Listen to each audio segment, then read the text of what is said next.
Students, आज की इस क्लास में क्लास 12 की फिजिक्स विषय के अंतर्गत जो आप लोगों को हम चैप्टर नंबर 4 पढ़ा रहे थे, गतिमान आवेश तथा चुंबकीय क्षेत्र। तो इस चैप्टर में मैंने आप लोगों को पिछली क्लास में बायो सेवर्ट के नियम का अनुप्रयोग पढ़ा दिया था, म्यू नॉट और एप्सिलॉन नॉट में संबंध करा दिया था। आज उसी क्रम में हम लोग आगे बढ़ेंगे और यहाँ पर हम लोग सीखेंगे बायो सेवर्ट के नियम के अनुप्रयोग। और बायो सेवर्ट के नियम के अनुप्रयोग के अंतर्गत सबसे पहला अनुप्रयोग जो कि आप सभी लोग सबसे ज्यादा कठिन मानते हैं, तो सीखने में बहुत ज्यादा दिक्कतें भी आप सभी को होती हैं। हालांकि पुरानी क्लासों में मैंने आप लोगों को इस डेरिवेशन को कई बार बताया है, लेकिन चलिए आज एक नए अंदाज में इस डेरिवेशन को पुनः हम आप सभी लोगों के समक्ष कराते हैं और आपको कोई दिक्कत नहीं होगी।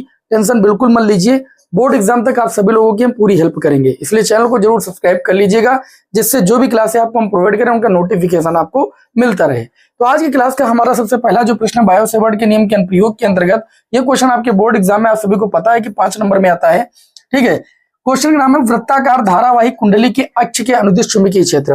अब कुंडली तो आप सभी लोग जानते हैं ना, ऐसे कुंडली होती है। ठीक है, पहले प्रश्न को समझ लीजिए कि प्रश्न कहता क्या है। प्रश्न ये कहता है कि एक वृत्ताकार धारावाही ऐसे कुंडली है। ठीक है, अब जैसे कोई कुंडली है ऐसे, तो उस कुंडली के केंद्र से जो रेखा जाए उसके अक्ष के अनुदिश।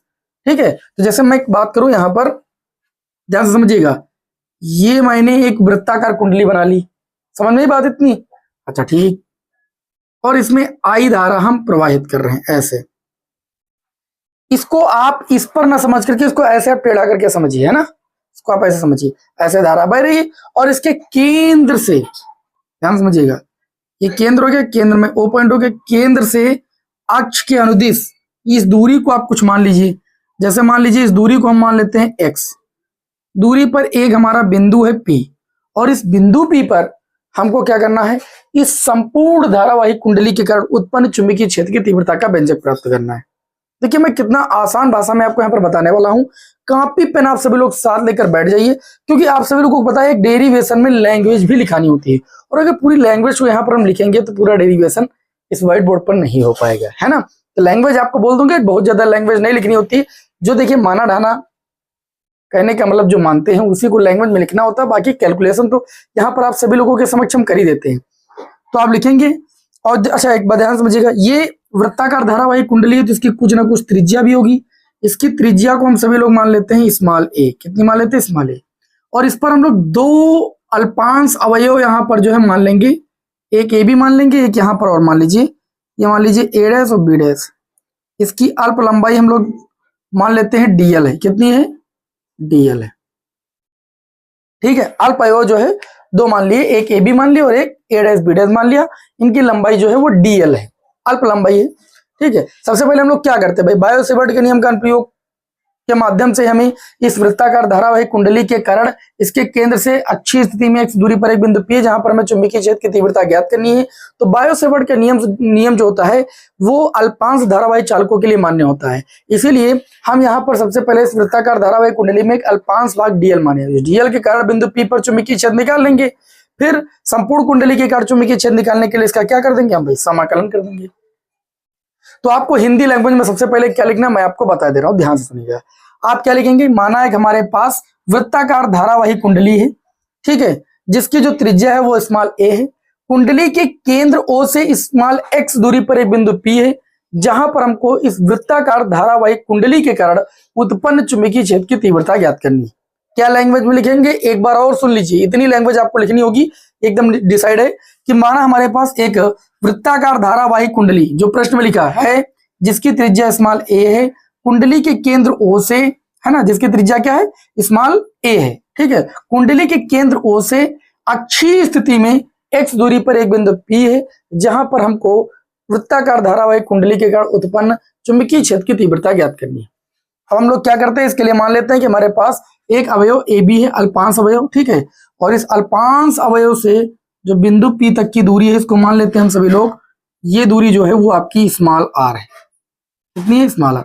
अच्छा, ये अगर एक्स है, ये अगर ए है, तो आर बराबर आ जाएगा अंडर रूट लंब स्क्वायर प्लस आधार स्क्वायर, यानी अंडर रूट ए स्क्वायर प्लस कितना आ जाएगा आपका एक्स स्क्वायर। इसको हम पहले निकाले दे रहे हैं। ठीक है, अब मेरी बात को ध्यान समझिएगा, इसी तरीके से इससे इसको आप मिला सकते हैं।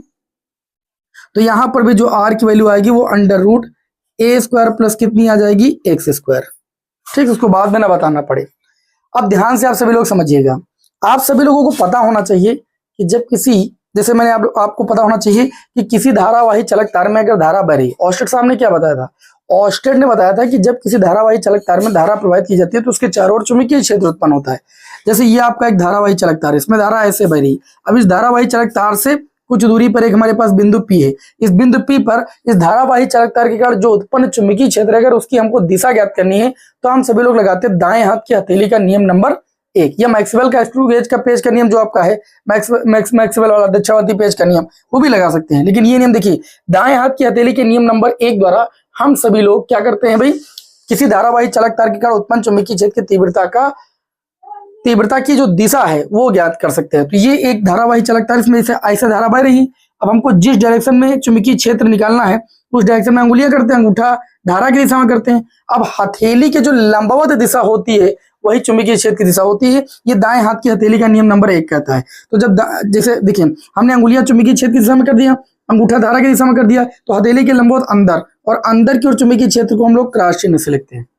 ये मैंने एक आपके सामने यहाँ पर जो है एक उदाहरण लेकर बताया है। इसी तरीके से वृत्ताकार धारावाही कुंडली में क्या भाई धारा बह रही है, अब इसका अल्पांश भाग हमने डीएल लिया, इस डीएल के कारण बिंदु P पर चुंबकीय क्षेत्र निकालना है, तो हम क्या करेंगे भाई, धारा की दिशा में अंगूठा करेंगे, अंगुलियां उस डायरेक्शन में करेंगे जिधर चुंबकीय क्षेत्र निकालना है, हमें ये ज्ञात करना है। तो हथेली की लंबवत, अब देखिए ऐसे है, ऐसे करेंगे भाई, धारा की दिशा में अंगूठा, अब ये पॉइंट ऐसे है तो हथेली की लंबवत ऐसे दिशा होगी, मतलब इस पॉइंट P पर जो चुंबकीय क्षेत्र होगा वो पहली बात तो अल्पांश होगा, इसको मान लेंगे हम dB1। अच्छा, इस अल्पांश के कारण जो चुंबकीय क्षेत्र होगा, जैसे इसके कारण ऐसे हुआ है वैसे इसके कारण ऐसे होगा, इसको हम बोल देंगे dB2। अब मेरी बात को ध्यान से समझिएगा, बहुत ध्यान से समझिएगा, यहां पर आपको क्या करना है, वही बायो-सेवर्ट के नियम के अनुप्रयोग से लिख लेना है।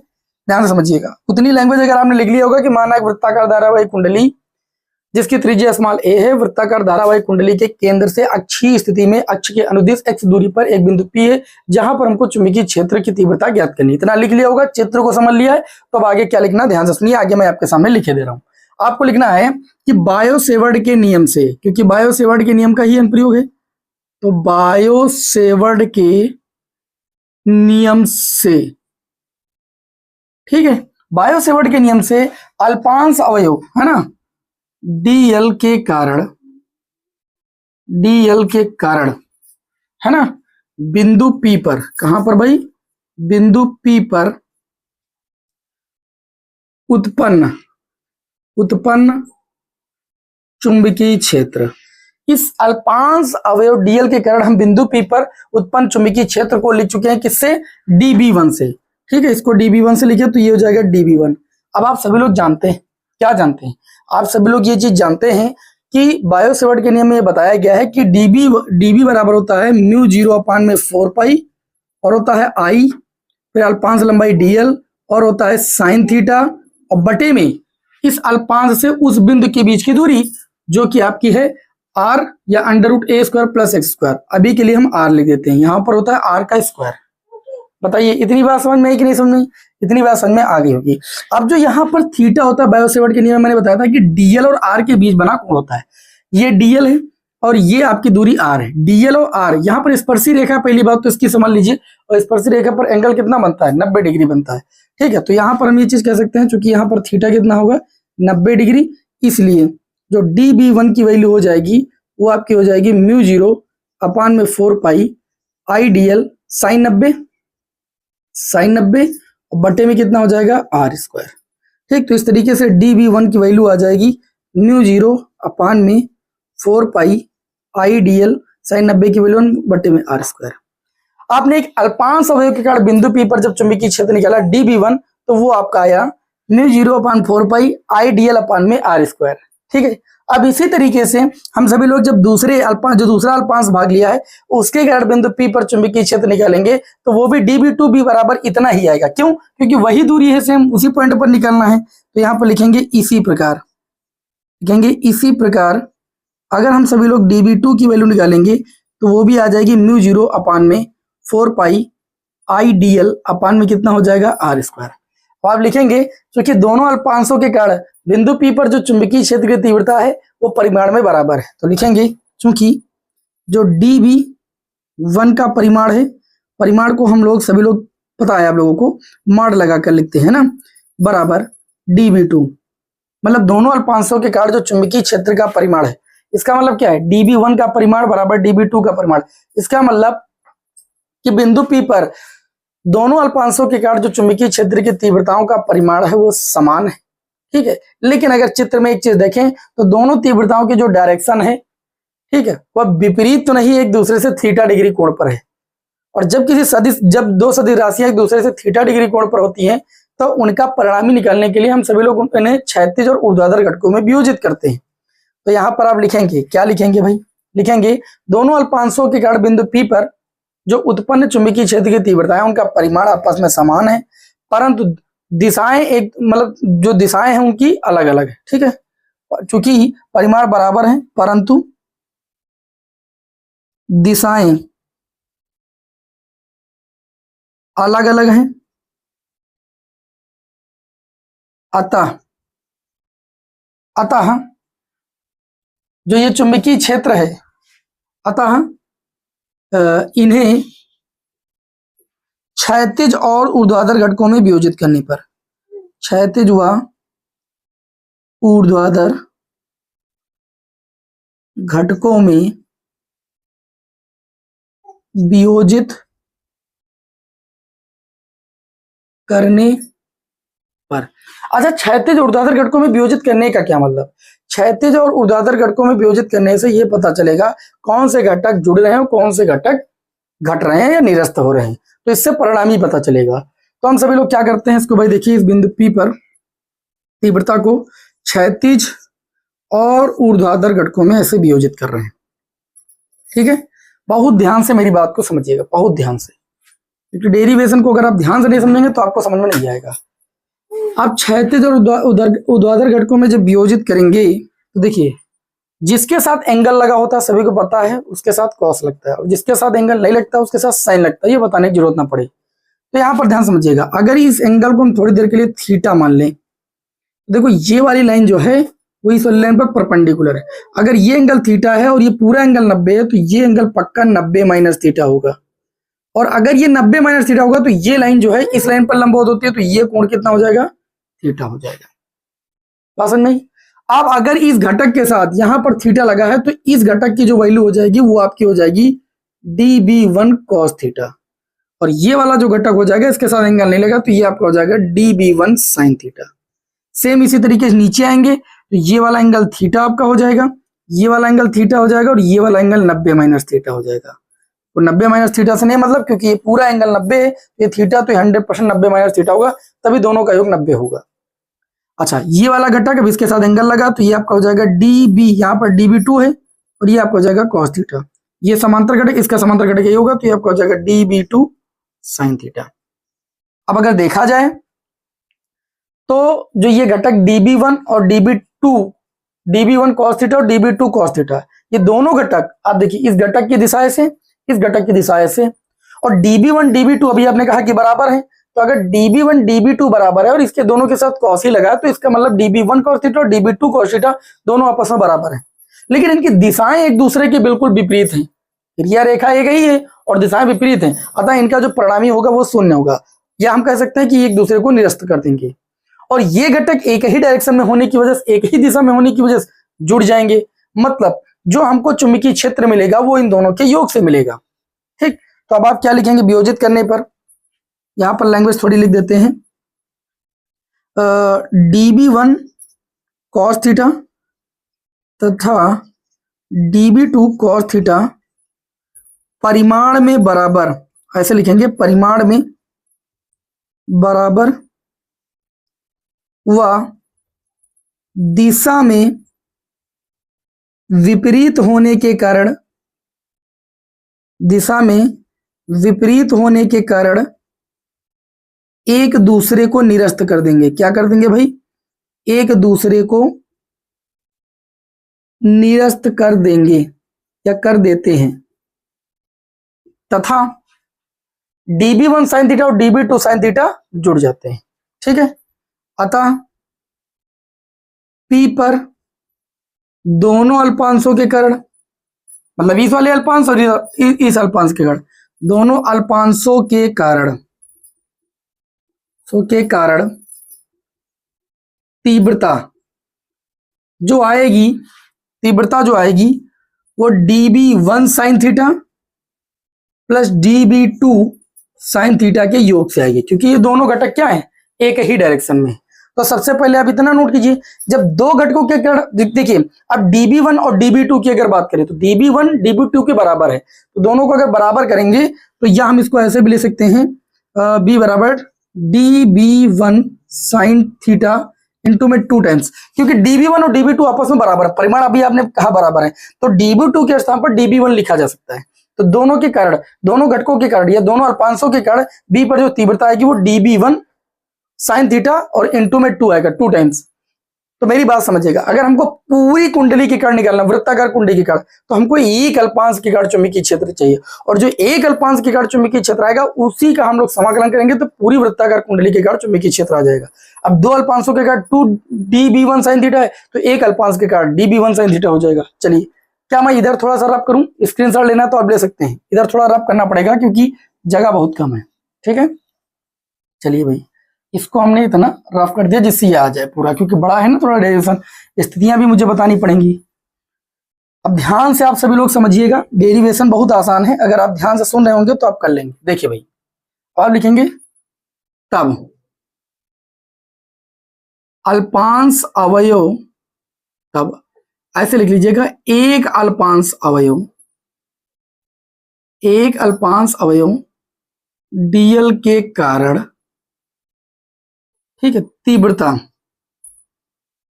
वो आपकी हो जाएगी dB1 साइन थीटा। भाई दो के कारण 2 dB1 साइन थीटा है, तो एक के कारण dB1 साइन थीटा। अब dB1 की वैल्यू तो आप लोग जानते ही हैं क्या होती है भाई, dB1 की वैल्यू आप सभी लोग अभी लिखे थे बायो सेवर्ट के नियम से, μ0/4 ये भी रब कर दिए हम, IDL अपान में r², इनटू में है साइन थीटा। साइन थीटा की बात करें, ये थीटा एंगल, साइन थीटा बराबर क्या होता है, लंब बटे कट, थीटा के सामने भुजा लंब ये हो जाएगी और बटे में कट ये आपका हो जाएगा, तो हम लोग लिख सकते हैं a बटे में r। क्लियर हुई इतनी बात? अब मेरी बात ध्यान से आप सभी लोग समझिएगा, तो ये मैंने एक अल्पांश के कारण बिंदु P पर तीव्रता निकाली, हमको संपूर्ण धारावाहिक कुंडली के कारण चाहिए, तो लिखेंगे अतः संपूर्ण वृत्ताकार धारावाही कुंडली के कारण, कुंडली के कारण